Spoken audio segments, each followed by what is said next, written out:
More and more people each day are experiencing homelessness, and our next guest, Austin Davis, has been helping those on the street with his Hugs for Houseless is the program. Austin, good morning to you. Hi, good morning, Brad. Thank you for having me. Listen, so the way Austin got here is that you DM'd me on my Instagram and said, hey, listen, I have this great program. I'd love to come and talk to you more about it and get the word out. And I was like, you're on, because this is great, because we have actually Act of Kindness coming up tomorrow across the country, and this is perfect for people to get involved. Let's talk about this Hug for Homeless, or Hugs for Houseless. I got to make sure I say that. So how did this program start? Yeah, for sure. So AZ Hugs for the Houseless is Arizona Jews for Justice's unsheltered outreach program.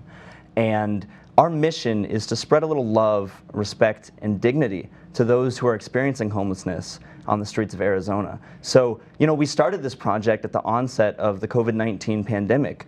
AJJ's campaign organizer, Eddie Chavez Calderon, he actually brought me out to the Zone, which is the central tent city in Phoenix, for the first time at the end of March. And I was at a loss for words. I had never seen that amount of need in one place, and I just haven't stopped thinking about it since. So, we just started at the end of March. I started bringing just cold waters and face masks to those in the Zone, and from there it really just grew. So we started making care packs. Volunteers would make them, and I'd pick them up, or they'd come out and deliver with me.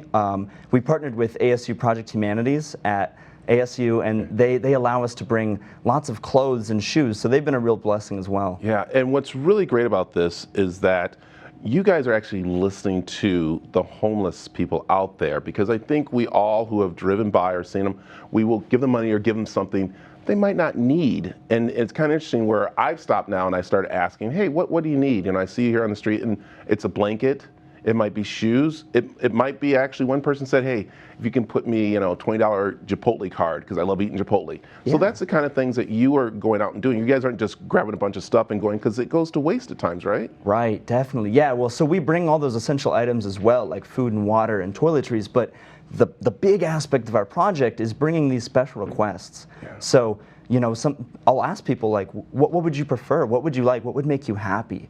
So some of the items I've brought in the past are art supplies, like, a canvas, some colored pencils, a hand mirror, poetry books, stuff like that, and oftentimes it's your favorite meal. A couple days ago, I brought someone a steak dinner from Applebee's. That was their favorite meal in the whole world. Wow. So stuff like that, that'll just make you feel a little more human. I think that's so valuable. And I think as I've been hearing about the Zone, down here, it's where it's all different walks of life. I think when people think of homeless, they think of someone who is a drug addict or who's, been a criminal or something like that. But we're starting to see it's just your neighbors are starting to end up homeless. Yeah, for sure. I think, most people are a few bad days away from having to possibly experience homelessness, which is scary, but yeah. So this kid right here is third year ASU, just turned 21. You have a future in this field of course, of caring and stuff, but we also know that you are in the field of creative writing, and here goes two of his books right here that you've done. I know I'm going to have you back and talk about these, but this is one way that you kind of explore and how you get to pretty much be creative and use your outlet in a way to help others. Yeah, for sure. As someone with who has experienced mental health issues, creating and writing poetry is therapy for me. So that's another big reason why it's really personal for me to try to bring these items that will help people on the streets be creative, because I know how hard it can be when you're experiencing mental health concerns. And for me personally, creating is what helps me get through it. So. I like it. Tell them the website to help you out. AZ Hugs for the Houseless on Arizona Jews for Justice is the group, yeah. And he just turned 21 on Sunday, so send him birthday gifts by going to the website and donating, helping out and stuff, and finding out more. So, Austin, you're awesome. Awesome. This is Thank great you to so have much. you. You're amazing. So, this is good.